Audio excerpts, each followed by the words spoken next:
और अब अगली खबर, अवधेश प्रताप सिंह विश्वविद्यालय में व्याप्त व्यवस्थाओं को लेकर आज एनएसयूआई ने सैकड़ों छात्रों के साथ रैली निकालकर विश्वविद्यालय का घेराव करने पहुंचे।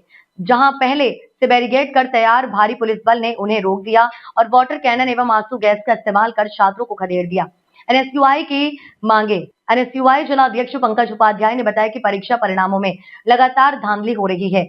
इस वर्ष एमईडी, बीएड, बीपीईडी, एमपीईडी एवं लिंक उपलब्ध नहीं है। कोर्स की मान्यता रद्द हो गई है। उन्होंने कहा कि विश्वविद्यालय में कई समस्याएं हैं, जिनमें स्कॉलरशिप के वितरण, हेल्प डेस्क सेंटर की स्थापना और प्रोफेसर की उपस्थिति शामिल है। छात्रों ने 22 सूत्रीय मांगों को लेकर प्रदर्शन किया, जिनमें विश्वविद्यालय की विभिन्न समस्याओं का समाधान करने की मांग की गई। यदि विश्वविद्यालय इन मांगों को नहीं मानता तो एनएसयूआई एक हफ्ते बाद विश्वविद्यालय में ताला बंद कर आंदोलन करेगी।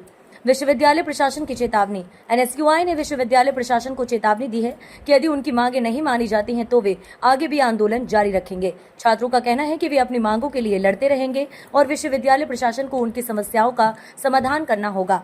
पुलिस ने छात्रों को रोकने के लिए वाटर कैनन और आंसू गैस का इस्तेमाल किया है। पुलिस की इस कार्रवाई के बाद छात्रों में आक्रोश बढ़ गया और वे आगे भी आंदोलन जारी रखने की बात कह रहे हैं।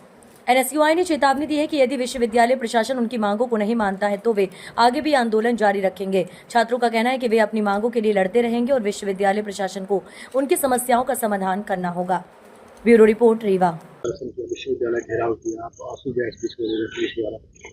देखिए, कई बार हम लोगों ने शांतिपूर्वक, जैसा कि आपको पता है, हमने ज्ञापन दिया, सब कुछ किया कि आप इन मांगों को पूरी कर दीजिए। धांधली जो चल रही है परीक्षाओं में, लगातार पैसे वसूलने का कार्य चल रहा है विश्वविद्यालय में। छात्राओं को जो पेपर देते हैं, जो नहीं देते हैं, उनको पैसा लेकर पास किया जाता है।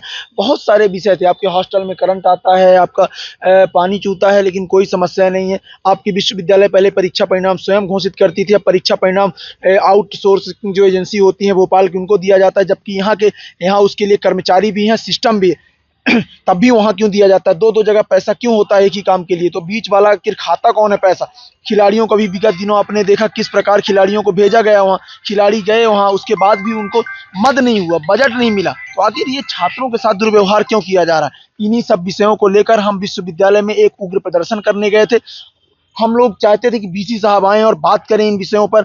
लगातार दलाली क्यों चलती है विश्वविद्यालय में? 20-30 वर्षों से बाबू जमे हुए हैं, तो ये क्यों? तो उन्होंने पुलिस बल का प्रयोग किया। आप देखिए, छात्रों के लिए खेलने के लिए बजट नहीं था, परंतु कुलपति जी को जूम मीटिंग लेने के लिए और उसके लिए कंप्यूटर, आईफोन कहा गया 2 लाख रुपए का, सिर्फ जूम मीटिंग के लिए नहीं। तो आपके लिए विश्वविद्यालय से मद आ सकता है, लेकिन उनके लिए क्यों नहीं?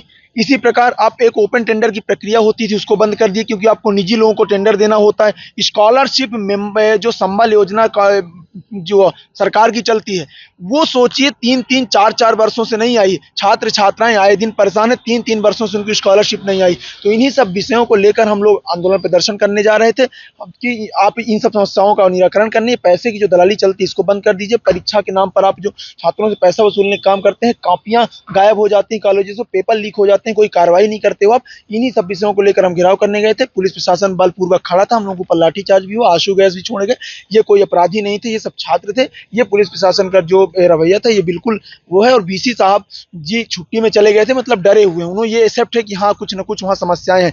ये दलाली और परीक्षाओं के नाम पर लोगों को ठगना, लाइब्रेरी और उसके कंप्यूटर लैब के उसमें फीस लेना, लेकिन उनको कंप्यूटर लैब और लाइब्रेरी ना मिलना, ये सब गलत है। और ये जो दलाली चल रही है बंद करना होगा। एनएसयूआई ने आज उग्र आंदोलन किया है। उसके बाद अभी अगर एक हफ्ते के अंदर निराकरण नहीं होती सारी समस्याओं का, तो हम फिर तालाबंदी करेंगे। कई छात्रों को चोट भी आई है, लाठीचार्ज, कई सारे छात्रों को चोट आई है। देखिए, लाठीचार्ज तक हुआ है हम लोगों के ऊपर लगातार, पीछे भी सभी लोग वो हुआ। ये गलत है। पुलिस प्रशासन ने अपनी कार्रवाई की है, लेकिन वीसी साहब डरे हुए हैं, मतलब उन्होंने गलती एक्सेप्ट की। हम सब डरने वाले नहीं, हम लड़ेंगे, जीतेंगे, अपनी मांगों को मनवा के मांगेंगे। कितने लोगों को गिरफ्तार किया? 30 से 40 लोगों को गिरफ्तार किया गया है। सैकड़ों कार्यकर्ताओं को चोटें भी आई हैं। अभी हम उनसे सब मिलने भी जाएंगे। नाम बता दीजिए। पंकज उपाध्याय, एनएसयूआई जिला अध्यक्ष रीवा।